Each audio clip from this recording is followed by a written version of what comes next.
welcome back to another episode of Saddlebag Lunch. My name is Pete, and today I am at the Clarks Road rest stop on US Highway 70 in North Carolina. So today we're going to do an interstate saddlebag lunch edition. I hope you enjoy it. We have macaroni and cheese and ham on the menu. So with that being said, stay tuned and I'll set the kitchen up.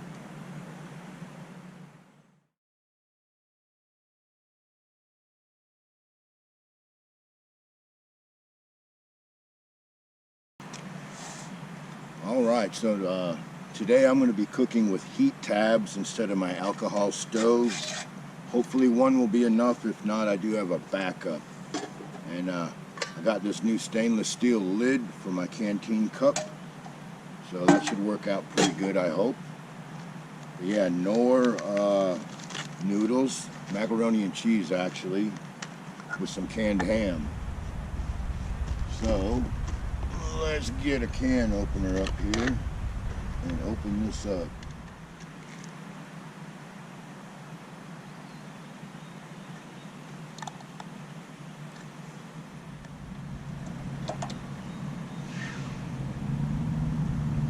Well, this thing is definitely not as good as my military issue pocket knife. This is just a little jabroni Chinese gift knife. What I mean by that, it's a presentation knife. It was a gift for being a member of the Carolina Dealers Automobile Association. One thing I'll say about being a member of that association, they even though nothing's free, they ain't scared to give you something free. Yeah, you do pay for it though. But if you are a licensed and bonded dealer in North Carolina, it is a good organization to belong to, because if you have any kind of problems, issues, or questions with DMV laws, you can talk to them and they'll answer all your questions if you're a member, which I did for a while. But then I found out that if you fly right and you're honest with your DMV inspector, he's the greatest guy in the world. And if you have any questions, you can ask him, because as he will tell you, you are a direct reflection of him and his district. So if you do something stupid, you make him look stupid, especially considering that you could have just called him up and asked him before you did something stupid. That's for another episode, right? So what we're going to do here is we're going to put a cup of water in here, actually a little bit more. The recipe calls for like a cup of water.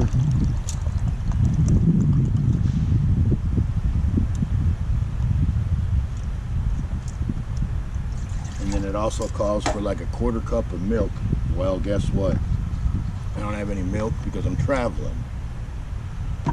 So we will improvise, overcome, and adapt as always.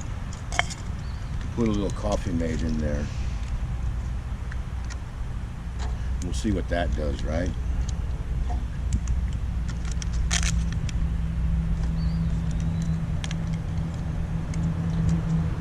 But yeah, what a beautiful day today. It's nice out, the sun's shining, it's in the 70s, and I'm out here, like I said, at Clarks Road rest stop.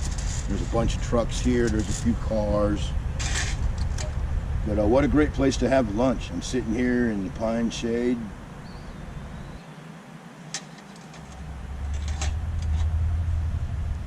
All right, they're burning finally. Heat tabs definitely are not my first choice. So we get that a-rolling. And with these Knorr sides, what I do is I just cut the bag in half. It's not real rocket science. Just cut it in half and you got a serving.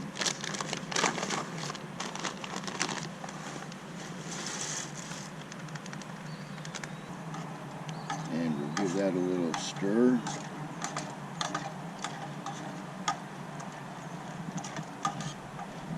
Yeah, it's supposed to be macaroni and cheese with bacon in it. So we will see.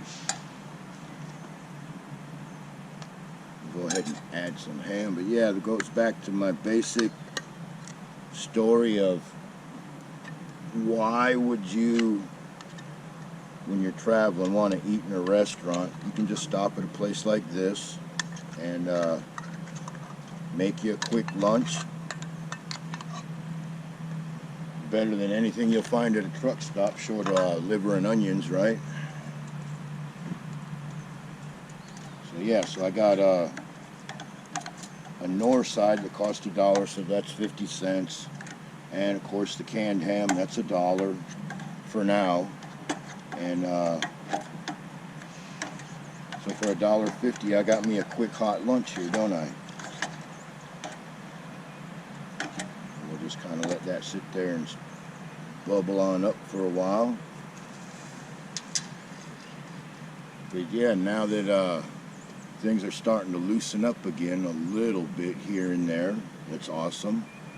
And you know, if you're scared, just stay the hell home. Let the rest of us move on. This country was not founded by a bunch of pussies. It was founded by people that had balls and weren't scared. They chose freedom over submission, which is something each and every one of us, I think, probably needs to think about these days. I mean, I'm pretty lucky where I'm at. Nothing's too tyrannical yet, but I do see people that are suffering from corona corruption every day. And some of these other states, the mayors and the governors, man, they are just seriously high and drunk on power. You need to put them back in check, people. That's why we have a constitution. We're way past the time to start questioning what these knuckleheads are doing to us. Because, I mean, if we don't put a stop to it, we're going to be walking around with a mask on permanently, and we'll never, ever be able to get within 6 feet of people again. I think the mask thing is bullshit. I think it's just a test to see how far we'll submit. And as far as the 6-foot social distraction horse crap, I'm convinced that the only reason they want us to stand 6 foot apart is so they can track us. Those tracking apps do not work when people are all glommed together in a herd. You have to be spaced out. At least that's what my research has been leading me to believe. So the best thing to do there is just say no. So what have I been doing recently?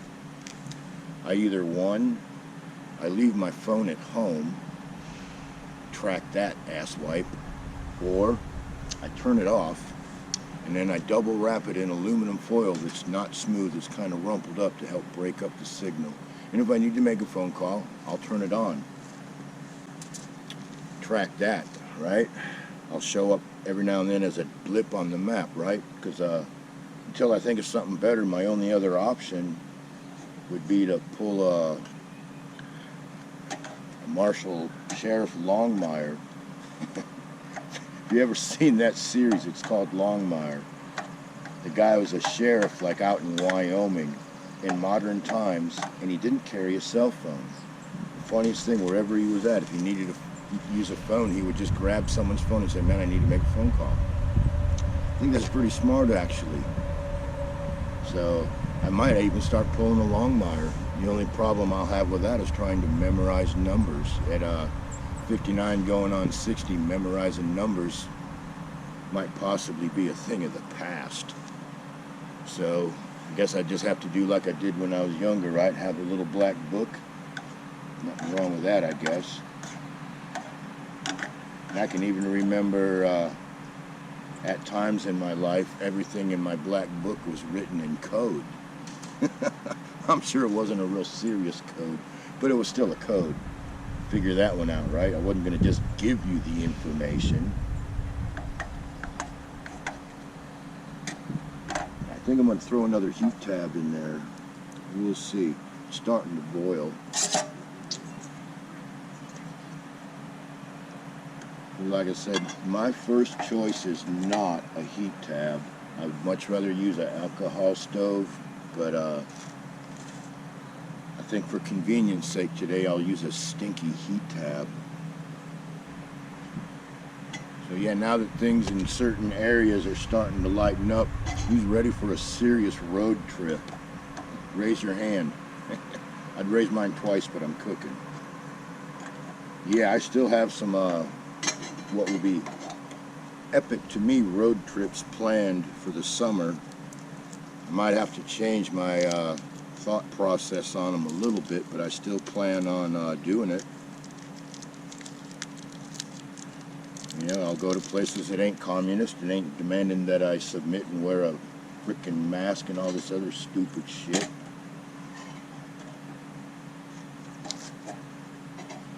Because I'm convinced the best way to fight this shit is just tell people no. You want to be a fucking masked Nazi? Fine, go be a Nazi somewhere else. I choose freedom over safety. Now, am I going to go out and do something risky? No. I don't shoot up drugs. I don't have homosexual sex. I don't have sex with multiple partners or any other stupid stuff. So, yeah, and I'm not going to go to a nursing home or any other place that people may be sick. You know, it's called risk assessment. We all should be able to do that on our own.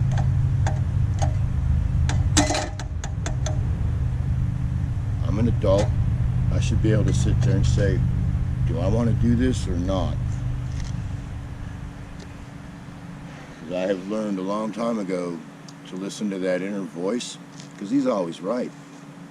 Every time I didn't listen to that little voice in my head, I ended up in a world of hurt.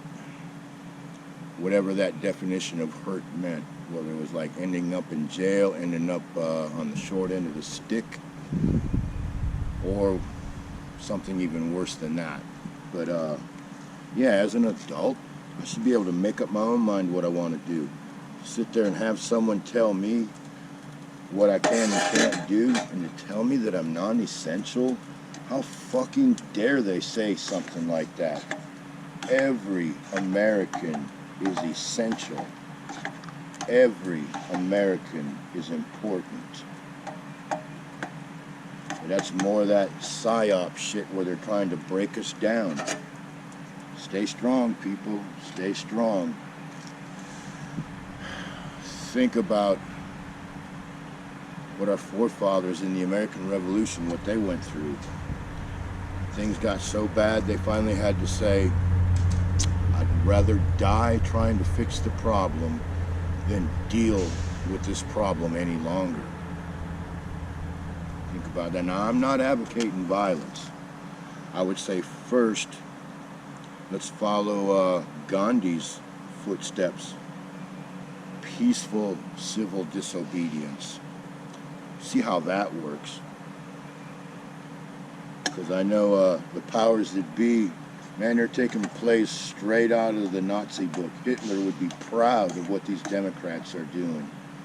Because now, because people are starting to smarten up and realizing these numbers aren't adding up, and this is just fucking bullshit, they're starting to drag kids in it now, right? Oh, we got to do this for the children. And so now you're talking about possibly letting these kids not go to school for a whole nother year. Talk about throwing people under the bus. Whatever happened to No Child Left Behind? And I draw the line on Common Core math. That's about as dumb as you can get. 5 plus 5 is whatever the fuck you want it to be, right? But we can't make our kids dumber. We got to make our kids smarter. We also got to convince them that working in the trades is very honorable. We need to go back to the old adage of, it doesn't matter if you're a doctor or if you're a ditch digger. And just know that there's people that dig ditches and there's people that do brain surgery. Both are honorable jobs. So yeah, to think that some of these people actually expect us to stay locked down for the whole summer, I mean, what kind of dope are these guys on? I mean, they're saying, oh, we can't reopen until the whole world is cerveza bug free. You got to be kidding me, right? That makes about as much sense as saying we have got to stop driving automobiles until there's no accidents for at least 10 days in a row, and then it'll be safe to go back out on the road. Makes a lot of fucking sense, don't it? It sounds just as stupid as one of those eggheads telling me that we got to play it safe until there's no more such thing as the virus. We have had viruses on Earth since Earth has been here. Get over it already. I've actually been pretty lucky here where I'm at in North Carolina. Of course, it's a small agricultural county, and all the towns in the county are small. I live in the biggest city, and it's less than 2,000 people. We have been pretty much corruption free, other than when it first hit, all the stores had to like put those stupid walls up and the glass barriers and all that dumbass shit. And I guess the state and federal buildings, of course, they have to go along with all that corruption. They don't have a choice. But where I'm at, other than the stores don't have on the shelves what they used to, hasn't been that big of a burden for me. Because I don't give a shit what Comrade Cooper says, Dr. Mousy, or any of them fucks that are involved with this. I am essential. I'm essential to myself. I'm essential to my family. I'm essential to my community. I am essential to my subscribers on YouTube for entertainment, right? I mean, what the heck, right? There's no such thing as a non-essential person. Unless you are an illegal alien or you don't belong in America. Other than that, you are essential.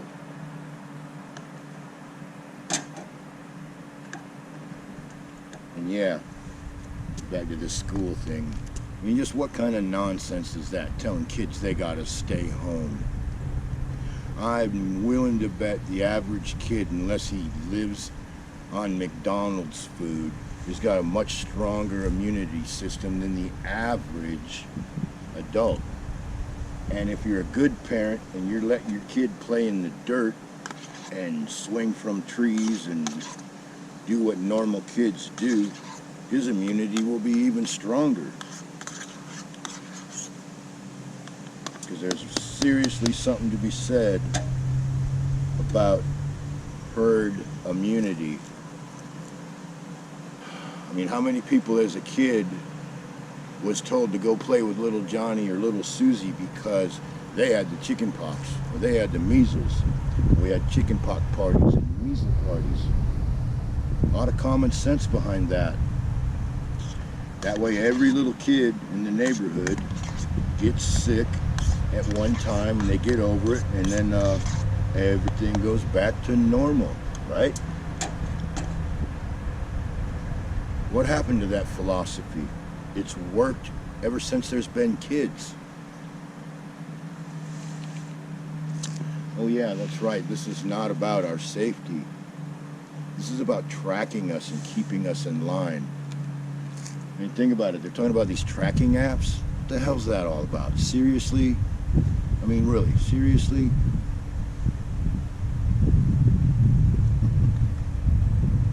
Going down that rabbit hole again, I swear. After going through all this bullshit, I mean, whatever happened to 2 weeks of hell and $1,200? Here we are, what, almost 3 weeks? Almost 3 months later, and we still are begging for money. I'm not. My Trump bucks came. Thank you, Uncle Donnie. But that's not the answer. The answer is let the people who are scared stay home and let the rest of us go to work. Now, I am going to let this sit for a minute because it's done. And of course, we cannot cook in a canteen cup without adding a little hot sauce.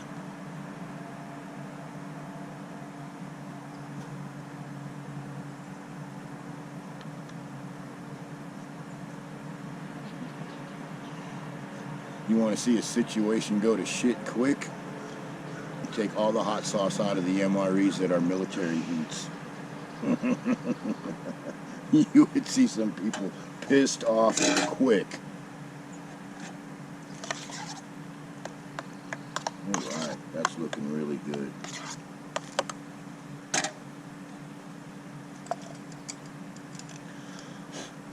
And today we will be drinking Blood Orange Pure Kick. It's too hot for a cup of coffee today. I got to get a little bit of caffeine in here anyways, right?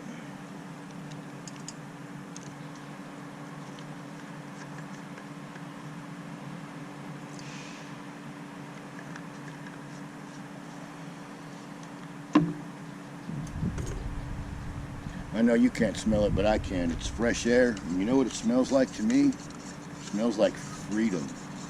That's what it smells like.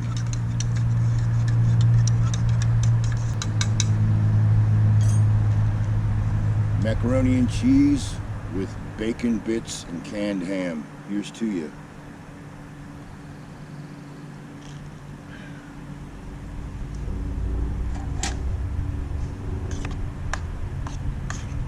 Final product. Look good? Well, guess what? It is. I don't even have to taste it. I know it's good.